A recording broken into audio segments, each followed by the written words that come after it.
നമസ്കാരം. ഞാനിന്ന് പ്രതിപാദിക്കുന്നത് പ്രൊജക്റ്റൈൽ മോഷനെക്കുറിച്ചാണ്. നമ്മൾ നേർരേഖാ ചലനത്തെക്കുറിച്ചും വൃത്താകാരത്തിലുള്ള സർക്കുലർ മോഷനെക്കുറിച്ചുമെല്ലാം പഠിക്കുന്നത് പോലെ തന്നെ വളരെ പ്രധാനപ്പെട്ട ഒന്നാണ് പ്രൊജക്റ്റൈൽ മോഷൻ. പ്രൊജക്റ്റൈൽ മോഷൻ നമ്മൾ നിത്യജീവിതത്തിൽ കാണുന്നത് സാധാരണഗതിയിൽ ഒരു കായിക താരം ഒരു ജാവലിൻ എറിയുമ്പോഴോ അല്ലെങ്കിൽ ഒരു ഷോട്ട് എറിയുമ്പോഴോ അല്ലെങ്കിൽ ഒരു പീരങ്കി ഉപയോഗിച്ചുള്ള വെടിവെക്കുന്ന സമയത്തോ അല്ലെങ്കിൽ ഒരു കുട്ടി ഒരു കല്ലെടുത്ത് ഉയരങ്ങളിലേക്ക് ചരിച്ചെറിയുമ്പോഴോ ഒക്കെയാണ് നമ്മൾ പ്രൊജക്റ്റൈൽ മോഷൻസ് കാണുന്നത്. ഈ എല്ലാ കേസുകളിലും നമ്മൾ യഥാർത്ഥത്തിൽ എങ്ങോട്ടാണോ ആ ബോഡിയെ നീക്കാൻ ശ്രമിക്കുന്നത് ആ ദിശയിൽ അല്ലാതെ ആക്സിലറേഷൻ അതിന് സംഭവിക്കും.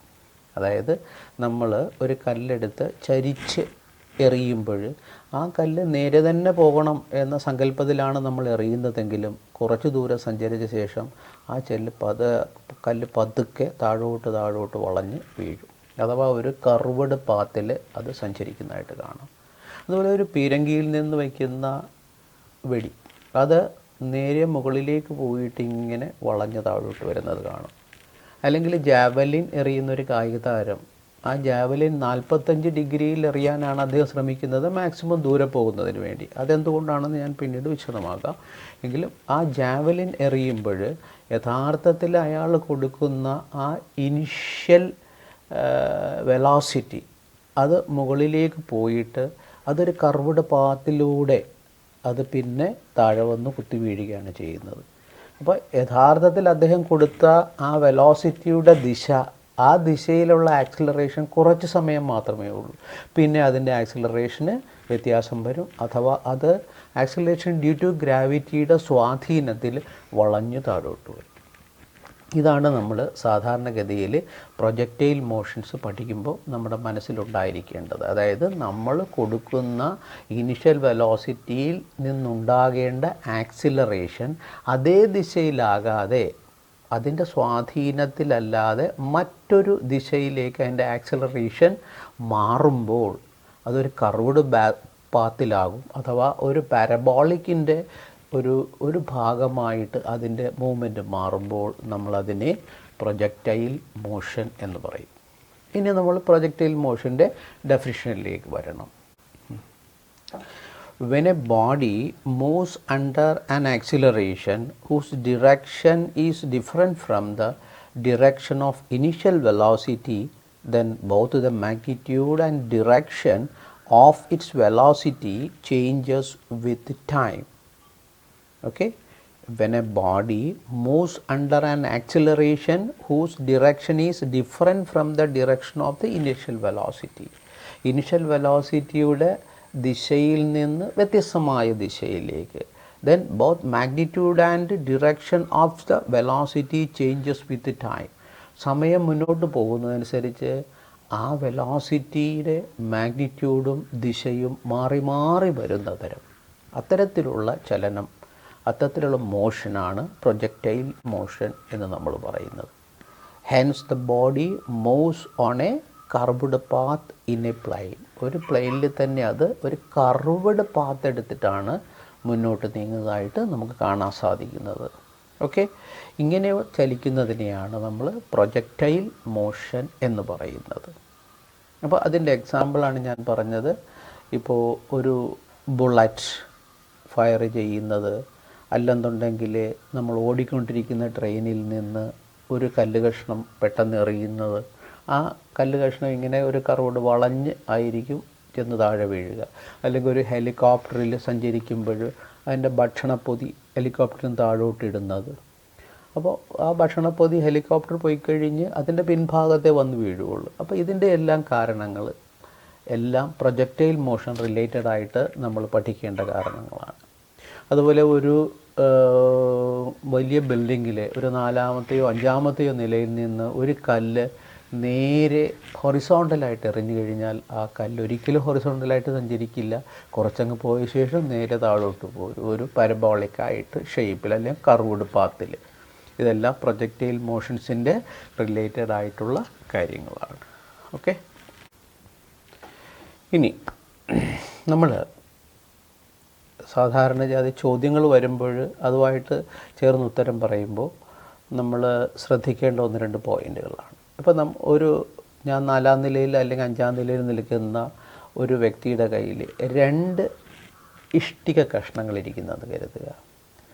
അദ്ദേഹം ഒരേ സമയം തന്നെ ഒരു ഇഷ്ടിക നേരെ താഴേക്കിട്ടു, മറ്റൊരു ഇഷ്ടിക ഹൊറിസോണ്ടലായിട്ട് തിരശ്ചീനമായിട്ട് ഇങ്ങനെ തള്ളിയിട്ടു.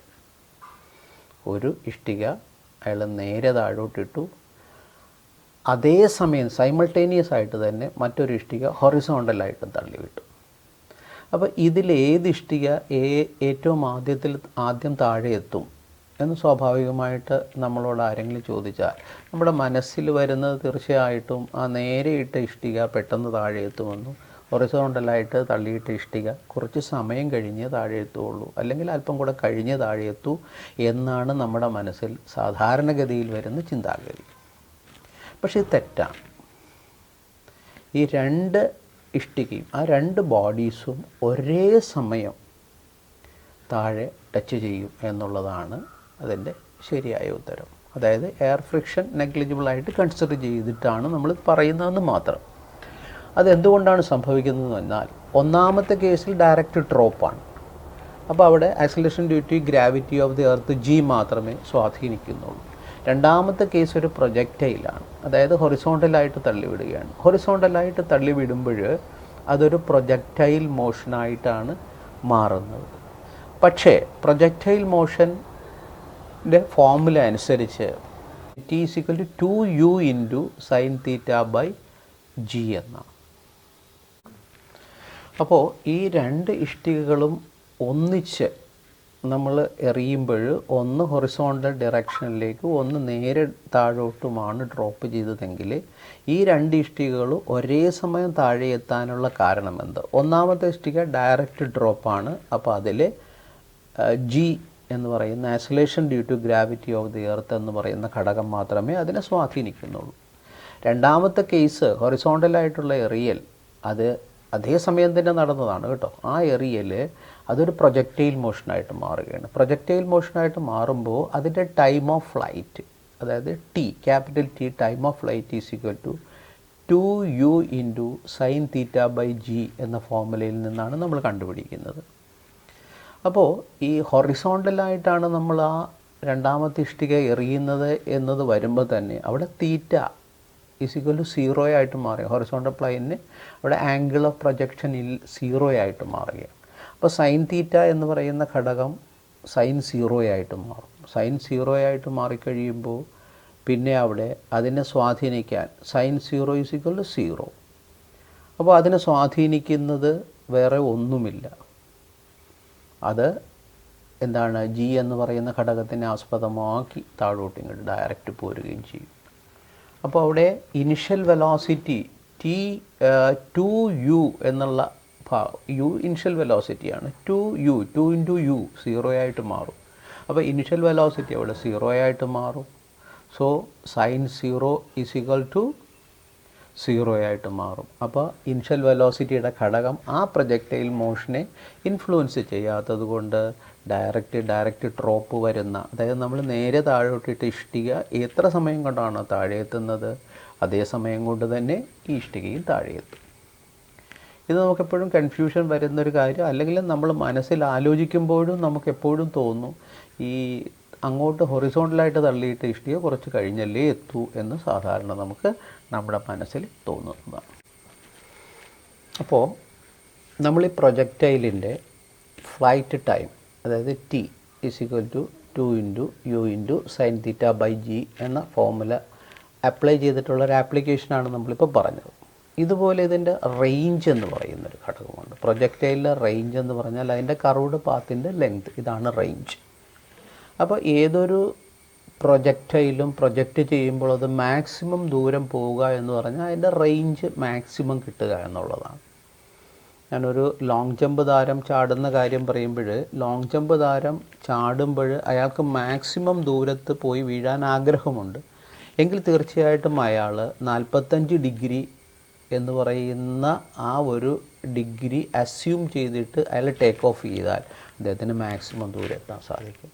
അതുപോലെ ഒരു ജാവൽ എറിയുന്ന ഒരു അത്ലറ്റിനെ സംബന്ധിച്ചിടത്തോളം 45 ഡിഗ്രിയിലാണ് അയാൾ ആ ജാവൽ എറിയുന്നതെങ്കിൽ പ്രൊജക്റ്റ് ചെയ്യുന്നതെങ്കിൽ ആ ജാവല് മാക്സിമം ദൂരത്തിൽ പോകും, അതായത് അതിൻ്റെ റേഞ്ച് ഏറ്റവും കൂടുതലായിരിക്കും. അതുപോലെ ഒരു കുട്ടി ഒരു കല്ലെറിയുമ്പോഴും അവൻ 45 ഡിഗ്രിയിലാണ് ആ കല്ലെറിയുന്നതിൽ ആ കല്ല് ഏറ്റവും ദൂരത്തിൽ പോകുമെന്നുള്ളതാണ്. അപ്പോൾ ഇതിനെല്ലാം കാരണം ഈ പ്രൊജക്റ്റൈലിൻ്റെ റേഞ്ചിനെ ബാധിക്കുന്ന ഘടകമാണ്. അതായത് ആ പ്രൊജക്റ്റൈലിൻ്റെ റേഞ്ചിനെ ബാധിക്കുന്ന ഘടകം ഏതാണ് എന്നറിയാൻ പ്രൊജക്റ്റൈലിൻ്റെ ഫോർമുല, അതായത് റേഞ്ച് കണ്ടുപിടിക്കാനുള്ള ഫോർമുലയെക്കുറിച്ച് നമുക്കുള്ള അറിവുണ്ടാകണം. പ്രൊജക്റ്റൈലിൻ്റെ റേഞ്ച് R = U × U അഥവാ U സ്ക്വയർഡ് sin 2θ/g എന്നുള്ളതാണ്. G acceleration due to gravity ആണെന്ന് നമുക്കറിയാം. തീറ്റ എന്ന് പറയുന്നത് അത് പ്രൊജക്റ്റ് ചെയ്യുന്ന ആംഗിളാണ്, അതായത് ഹൊറിസോണ്ടൽ ആംഗിളിൽ ഏത് ആംഗിളിലാണോ അത് പ്രൊജക്ഷൻ നടത്തുന്ന ആംഗിളാണ്. അപ്പോൾ range = U squared × sin 2θ/g. അപ്പോൾ sin 2θ എന്ന് പറയുമ്പോൾ sin തീറ്റ അതൊരു 45 ഡിഗ്രി ആണെന്ന് അസ്യൂം ചെയ്യുക. തീറ്റ 45 ആകുമ്പോൾ sin 2θ = sin 90 ആവും. sin 90യുടെ വാല്യൂ 1 ആണെന്ന് നമുക്കറിയാം. അപ്പോൾ sin 90 1 ആകുമ്പോൾ ആ ഇനിഷ്യൽ വെലോസിറ്റി U സ്ക്വയർഡ് അതിന് മാക്സിമം വാല്യൂ കിട്ടും. നേരെ മറിച്ച് sin തീറ്റ = sin 0 എങ്ങനായിരുന്നെങ്കിലോ 0 ആയി പോകും. മനസ്സിലായോ? അപ്പോൾ sin 0 = 0, sin തീറ്റ അതായത് sin 90 = 1 എന്ന് നമുക്കറിയാം. അപ്പോൾ മാക്സിമം വാല്യൂ, അതായത് മാക്സിമം റേഞ്ച് അവിടെ കിട്ടണമെന്നുണ്ടെങ്കിൽ തീറ്റ 45 ആകുമ്പോൾ sin 2 × 45 sin 90 എന്ന് വരും. അപ്പോൾ sin 90 1 ആയതുകൊണ്ട് മാക്സിമം റേഞ്ച് കിട്ടും. ഇതാണ് നമ്മൾ സാധാരണയായിട്ട് ജമ്പ് ചെയ്യുമ്പോൾ ഈ 45 ഡിഗ്രിയിൽ ജമ്പ് ചെയ്യുന്നത്, അല്ലെങ്കിൽ ഒരു ഷോട്ട് എറിയുമ്പോൾ 45 ഡിഗ്രിയിലാണ് ഷോട്ട് എറിയുന്നത്, അല്ലെങ്കിൽ ഒരു ജാവൽ എറിയുമ്പോൾ 45 ഡിഗ്രി നോക്കിയിട്ട് നമ്മൾ എറിയുന്നത്, അഥവാ ഒരു കനോൺ വെച്ച് ഒരു പീരങ്കി വെച്ച് വെടിവെക്കുമ്പോഴും ഏറ്റവും ദൂരത്തിൽ ആ പീരങ്കി ഉണ്ട പോകുന്നതിന് വേണ്ടി 45 ഡിഗ്രി റേഞ്ചിൽ എറിയുന്നത്, ഇതെല്ലാം വളരെ പ്രധാനപ്പെട്ട ഒന്നാണ്. അതായത് റേഞ്ചുമായി ബന്ധപ്പെട്ട് നമ്മൾ മനസ്സിലാക്കിയിരിക്കേണ്ട ഒരു കാര്യമാണ്. ഓക്കെ. അടുത്തതായിട്ട് നമ്മൾ ഈ പ്രൊജക്റ്റൈലും മോഷൻസുമായിട്ട് റിലേറ്റഡ് ആയിട്ട് മനസ്സിലാക്കിയിരിക്കേണ്ട മറ്റൊരു പോയിൻ്റാണ്, നമ്മുടെ മനസ്സിലെപ്പോഴും കൺഫ്യൂഷൻ ഉണ്ടാക്കുന്ന മറ്റൊരു പോയിൻ്റാണ്, 2 വ്യത്യസ്ത മാസുകളുള്ള ബോഡീസ്. 2 വ്യത്യസ്ത മാസുകളുള്ള ബോഡികൾ അവ പ്രൊജക്റ്റ് ചെയ്താൽ, ഹൊറിസോണ്ടലായിട്ട് പ്രൊജക്റ്റ് ചെയ്താൽ, രണ്ടും വ്യത്യസ്ത മാസമായതുകൊണ്ട് അത് ഫ്ലൈ ചെയ്യുന്ന സമയം അല്ലെങ്കിൽ അതിൻ്റെ റേഞ്ച് ഇവ എങ്ങനെയിരിക്കും, എത്ര സമയം കൊണ്ട് അത് അപ്പുറത്തെത്തും. ഒരേ സമയമാണ് വ്യത്യസ്തമായ 2 മാസ് പ്രൊജക്റ്റ് ചെയ്യുന്നതെങ്കിൽ ഇത് രണ്ടും ഒരേ സമയം തന്നെയാണ് അപ്പുറത്ത് പോയി ലാൻഡ് ചെയ്യുക. കാരണം നമ്മൾ നേരത്തെ പറഞ്ഞു flying time T = 2 × U × sin θ/g എന്ന് പറഞ്ഞു. അപ്പോൾ 2 × U × sin θ/g എന്ന ഭാഗത്ത് ഈ ബോഡിയുടെ മാസ് എം ആയിട്ട് റിലേറ്റഡ് ആയിട്ടുള്ള ഒരു ഘടകവും വരുന്നില്ല. അതായത് മാസുമായി അതിന് യാതൊരുവിധ ബന്ധവുമില്ല. പിന്നെ എന്താണ് ബന്ധമുള്ളത്? അതിൻ്റെ ഇനിഷ്യൽ വെലോസിറ്റിയും ആക്സിലറേഷൻ ഡ്യൂ ടു ഗ്രാവിറ്റിയുമാണ്, അല്ലെങ്കിൽ ആംഗിൾ ഓഫ് പ്രൊജക്ഷൻ. ഇത്രയും കാര്യങ്ങൾക്ക് ബന്ധമുള്ളൂ. അതുകൊണ്ടാണ് വ്യത്യസ്ത മാസുള്ള 2 വസ്തുക്കളെ ഒരേ സമയം തന്നെ നമ്മൾ പ്രൊജക്റ്റ് ചെയ്യുമ്പോൾ അവ ടൈം ഓഫ് ഫ്ലൈറ്റ് ഈക്വൽ ആകുകയും ഒരേ സമയം തന്നെ അത് ലാൻഡ് ചെയ്യുകയും ചെയ്യുന്നത്. ഈ പോയിൻറ്റും പ്രൊജക്റ്റൈൽ മോഷനുമായിട്ട് റിലേറ്റഡ് ആയിട്ട് നമുക്ക് മനസ്സിൽ എന്നും ഉണ്ടാവേണ്ടതാണ്. ഓക്കെ. ഇനി നമ്മൾ ഇതുമായി ബന്ധപ്പെട്ട questions MCQ multiple choice questions വരുന്നതാണ് ഏറ്റവും പ്രധാനമായ ഭാഗം. കാരണം ഈ മൾട്ടിപ്പിൾ ചോയ്സ് ക്വസ്റ്റ്യൻസ് വരുമ്പോൾ ഇത് സാധാരണ പ്രൊജക്റ്റൈലുമായിട്ട് റിലേറ്റഡ് ആയിട്ടുള്ള ക്വസ്റ്റ്യൻസിൽ നമുക്ക് ആൻസർ ചെയ്യുന്ന രീതി എന്തുകൊണ്ട് അങ്ങനെ വന്നു എന്നുള്ള പല പല സംശയങ്ങൾ നമ്മുടെ മനസ്സിൽ എപ്പോഴും വരും. പിന്നെ കൂടുതലും ഫോർമുല ഡയറക്റ്റ് അപ്ലൈ ചെയ്യുന്ന ക്വസ്റ്റ്യൻസാണ് ഇതിൽ കൂടുതലായിട്ട് വരുന്നത്. ഈ 2 ഫോർമുല, അതായത് Tയുടെയും Rൻ്റെയും 2 ഫോർമുലകളാണ് ഇതിൽ പ്രധാനമായിട്ട് ഞാനിപ്പോൾ നിങ്ങളോട് പറഞ്ഞത്. അപ്പോൾ ഇതുമായി ബന്ധപ്പെട്ട ക്വസ്റ്റ്യൻസാണ് ഏറ്റവും കൂടുതൽ വരുന്നത്. ഈ 2 ഫോർമുല പഠിച്ചു വെച്ചാൽ നമുക്കെല്ലാ ചോദ്യങ്ങൾക്കും ഉത്തരം എഴുതാം. പിന്നെ ഇതുമായിട്ട് റിലേറ്റഡ് ആയിട്ട് വരുന്ന മറ്റ് ചില ക്വസ്റ്റ്യൻസ്, ഒരു 3-4 ക്വസ്റ്റ്യൻസ് നിങ്ങൾ പരിചയപ്പെടുത്താം ഞാനിപ്പോൾ. ഇപ്പോൾ ഒന്നാമത്തെ ചോദ്യം നോക്കുക. On calculating which of the following quantities the mass of the body has an effect in simple projectile motion? ഇതാണ് ചോദ്യം. On calculating which of the following quantities the mass of the body has an effect in simple projectile motion? Option A velocity, B force, C time of flight and D range. Okay, അപ്പോൾ ഈ 4 options തന്നിട്ടുണ്ട്. ഇതിൽ എപ്പോഴും നമുക്ക് സാധ്യതയുള്ളത്, അതായത് മാസുമായിട്ട് related ആയിട്ടുള്ളതാണ് ഒരു ചോദ്യം ചോദിച്ചിരിക്കുന്നത്. ഇപ്പോൾ നമ്മൾ വെലോസിറ്റി ആണെങ്കിലും ശരി, അല്ലെങ്കിൽ ടൈം ഓഫ് ഫ്ലൈറ്റ് ആണെങ്കിലും ശരി, റേഞ്ച് ആണെങ്കിലും ശരി, ഇതിലെല്ലാത്തിലും എന്താണ് മാസ് എന്ന ഘടകം വരുന്നില്ല. നേരെ മറിച്ച് ഇതിലെ ഓപ്ഷൻ ബി നോക്കൂ, ഫോഴ്സ് നോക്കൂ. Force F is equal to M into A എന്നാണ്. എം ഇൻറ്റു എ എന്ന് പറഞ്ഞാൽ മാസ് ഇൻറ്റു ആക്സിലറേഷനാണ്. അപ്പോൾ നമുക്ക് എന്ത് പറയാം? Mass of the body has an effect on force calculation. Force നമ്മൾ കാൽക്കുലേറ്റ് ചെയ്യുമ്പോൾ മാസ് എന്ന ഘടകം അവിടെയുണ്ട്. അപ്പോൾ ഈ 4 ഓപ്ഷനിൽ ശരിയായ ഓപ്ഷൻ ഏതാണ്? Second one, ഫോഴ്സാണ്. ഓക്കെ, ഇനി മറ്റൊരു ചോദ്യം. A football is projected at an angle of 45 degree from the ground with an initial velocity of 10 meter per second. Take acceleration due to gravity g 10 meter per second square. What is the time of flight? ഇതാണ് ചോദ്യം. Options തന്നിട്ടുണ്ട്. 1.4142 seconds.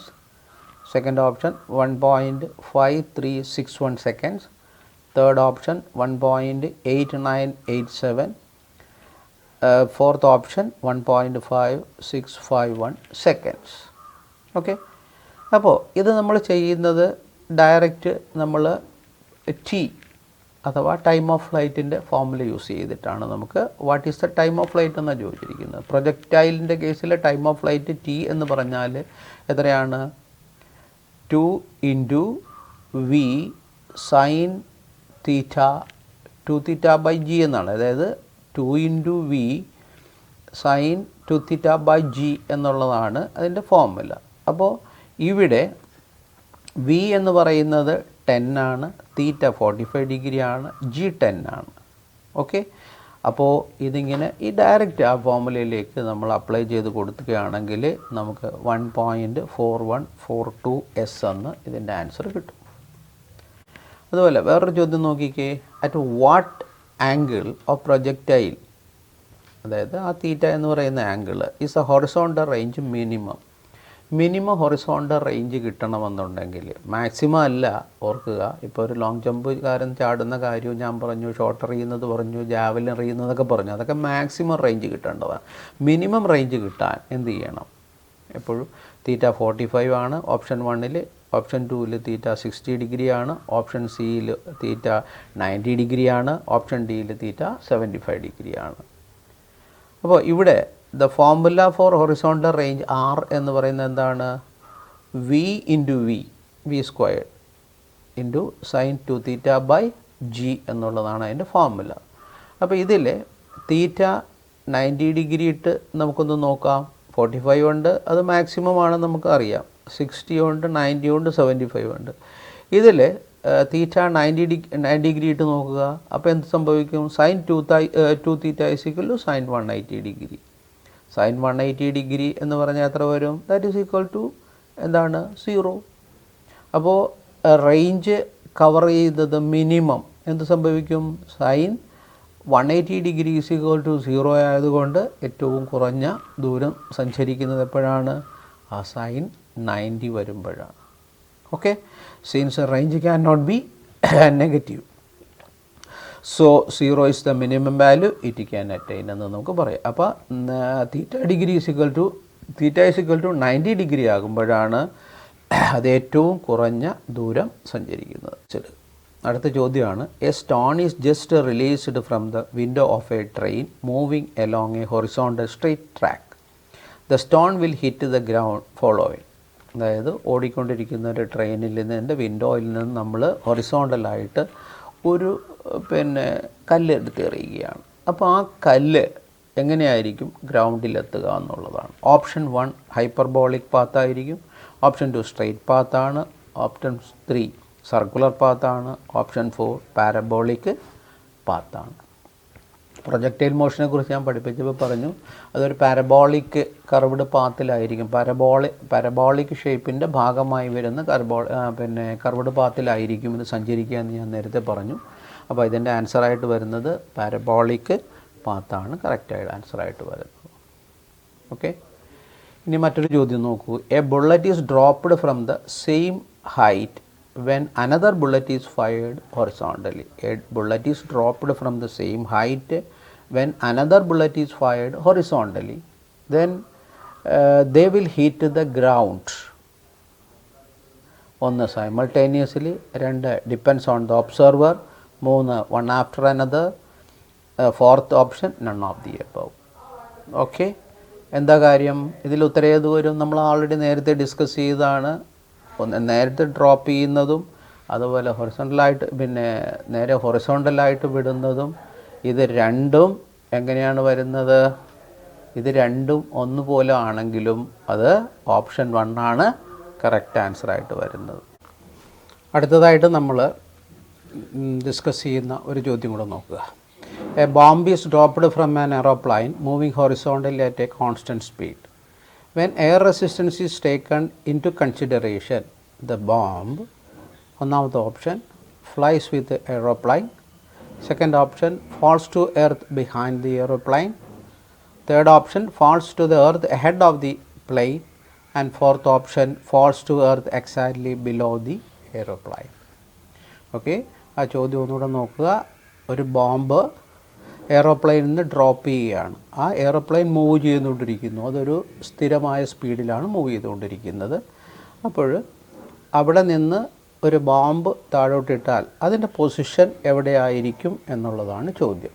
അപ്പോൾ constant സ്പീഡിൽ aeroplane move ചെയ്തിരിക്കുന്നതുകൊണ്ട് bomb ഒരു projectile ആയിട്ടായിരിക്കും താഴോട്ട് വരിക കർവ്ഡ് പാത്തിൽ. അങ്ങനെ വരുമ്പോൾ ടൈം ഓഫ് ഫ്ലൈറ്റ് അവിടെ കൺസിഡർ ചെയ്യപ്പെടണം. അപ്പോൾ എയറോപ്ലെയിൻ നീങ്ങി അതിൻ്റെ പിന്നിലായിരിക്കും എപ്പോഴും ബോംബ് വന്ന് വീഴുക. So option 2 falls to the earth behind the aeroplane എന്നാണ് അതിൻ്റെ ശരിയായ ഉത്തരം വരുന്നത്. ഇനി മറ്റൊരു ചോദ്യം കൂടെ നോക്കുക. A man projects A coin upwards from the gate of A uniformly moving train. The path of coin for the man will be. ആ മനുഷ്യനെ സംബന്ധിച്ചിടത്തോളം ആ കോയിനിൻ്റെ പാത്ത് എങ്ങനെയായിരിക്കും എന്നുള്ളത്. See the options: vertical straight line, second inclined straight line, third parabolic, and fourth horizontal straight line. Okay, ഒരു move ചെയ്യുന്ന ട്രെയിനിൻ്റെ ഗേറ്റിൽ നിന്നുകൊണ്ടാണ്, അതിൻ്റെ വാതുക്കൽ നിന്നുകൊണ്ടാണ് അദ്ദേഹം ആ കോയിൻ അപ്വേർഡ് പ്രൊജക്റ്റ് ചെയ്ത് വിടുന്നത്. അപ്പോൾ അപ്വേർഡ് പ്രൊജക്റ്റ് ചെയ്യുന്നത് മൂവിങ് ട്രെയിനിലായതുകൊണ്ട് തീർച്ചയായിട്ടും നമ്മൾ സാധാരണ ഏതെങ്കിലും ഒരു തലത്തിൽ നിന്ന് ചെയ്യുന്ന അതേ പ്രതീതി അവിടെയും സൃഷ്ടിക്കപ്പെടുകയുള്ളൂ. കാരണം 90 ഡിഗ്രി അപ്വേർഡ്സ് ആണ് നടക്കുന്നത്. സോ അതിൻ്റെ ഓപ്ഷൻ എന്താണ്? ഓപ്ഷൻ 1 വെർട്ടിക്കൽ സ്ട്രെയിറ്റ് ലൈൻ എന്നുള്ളതാണ് ശരിയായ ഉത്തരമായിട്ട് വരുന്നത്.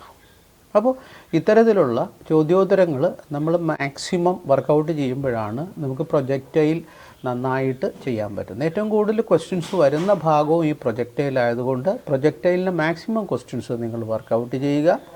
അതിൻ്റെ പോർഷൻസ് വളരെ കുറച്ച് നമുക്ക് മനസ്സിലാക്കാനുള്ളൂ. കാരണം ഒരു പ്രൊജക്റ്റൈലിൻ്റെ റേഞ്ച്, ടൈം ഓഫ് ഫ്ലൈറ്റ്, ഈ രണ്ട് കാര്യങ്ങൾ മാത്രമേ നമുക്ക് പ്രൊജക്റ്റൈലിനെ കുറിച്ച് പഠിക്കാനുള്ളൂ. ശരിക്കും എന്താണ് പ്രൊജക്റ്റൈൽ എന്ന് മനസ്സിലാക്കി കഴിഞ്ഞാൽ പിന്നെ ടൈം ഓഫ് ഫ്ലൈറ്റ് എന്താണ്, അതിൻ്റെ ഫോർമുല, അതിൻ്റെ റേഞ്ചിൻ്റെ ഫോർമുല, ഈ രണ്ട് ഫോർമുലകൾ മാത്രം നമുക്ക് ഹൃദിസ്ഥമാക്കി വെച്ചാൽ നന്നായിട്ട് ഈ ഭാഗത്ത് നിന്ന് നമുക്ക് മാർക്ക് വാങ്ങിക്കാൻ സാധിക്കും. കാരണം റാലിയും പിന്നെ അതുപോലെ MNSഉം മറ്റുള്ള അഫ്കാറ്റ്, UPSC മുതലായ പരീക്ഷകളൊക്കെ എഴുതുമ്പോൾ ഈ പോർഷനിൽ നിന്ന് ധാരാളം ചോദ്യങ്ങൾ വരാറുണ്ട്. സോ നിങ്ങൾ ഇത് ഒന്ന് മനസ്സിലാക്കി പഠിക്കുക. ഇത് റിപ്പീറ്റ് ചെയ്ത് നിങ്ങൾ 2-3 പ്രാവശ്യം കേട്ട് കഴിയുമ്പോൾ നിങ്ങൾക്കത് ഹൃദയസ്ഥമാകും. ജസ്റ്റ് കേട്ട് മാത്രം ഇരുന്നാൽ മതി, അല്ലാതെ വേറെ കാഠിന്യമായിട്ട് നിങ്ങളൊരു ശ്രമം അതിനെ നടത്തേണ്ടത് ആവശ്യമില്ല. Okay, have A nice time. Good bye.